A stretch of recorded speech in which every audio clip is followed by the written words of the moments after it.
गुज़श्ता बरसों के निस्बत कोलोरेक्टल कैंसर यानी कि बड़ी आंत के कैंसर के केसेस में इजाफा हुआ है, लेकिन इस सिलसिले में एक नया रुझान भी सामने नज़र आ रहा है कि दुनिया के कुछ हिस्सों में बड़ी उम्र के लोगों के अंदर कोलोरेक्टल कैंसर की तादाद निस्बतन मुस्तहकम रही है, जबकि दूसरी जानिब 50 साल से कम उम्र मरीजों की तादाद में तेज़ी इजाफा हो रहा है।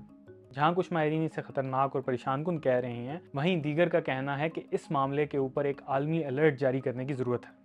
ये ट्यूमर आंत और मकत को मुतासिर करता है और इससे मरीज़ की सेहत और मेयार ज़िंदगी पर असर पड़ता है। बीबीसी से बात करने वाले माहिरीन का मानना है कि इस इजाफे की वजह लोगों की तर्ज ज़िंदगी हो सकती है। इनके ख्याल में मोटापा, सिगरेट नोशी, शराब नोशी और खुराक में तब्दीली इस किस्म के कैंसर में इजाफे का बायस बन रहा है। 2023 में शाया होने वाली अमरीकी कैंसर सोसाइटी की रिपोर्ट में कहा गया कि एक अंदाजे के मुताबिक 2019 में कोलोरेक्टल ट्यूमर के 20% नए केसेस की तशखीस 55 साल से कम उम्र अफराद में हुई।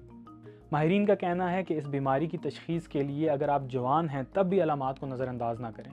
इस ट्यूमर की एक अलामत पाखाने में खून आना भी है, लेकिन ज़रूरी नहीं कि अगर आपके पाखाने में खून आ रहा है तो इसकी वजह कैंसर ही है, इसकी वजह कुछ और भी हो सकती है। इसके अलावा आंतों में कुछ तब्दीली महसूस हो रही हो या पेट में दर्द रहता हो तो बेहतर है कि डॉक्टर को चेक करवा लेना चाहिए।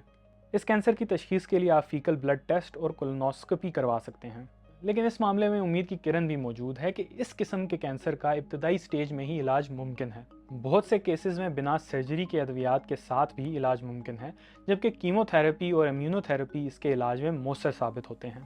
अगर ट्यूमर का जल्दी पता लग जाए तो इलाज का इम्कान 95% से भी ज़्यादा है।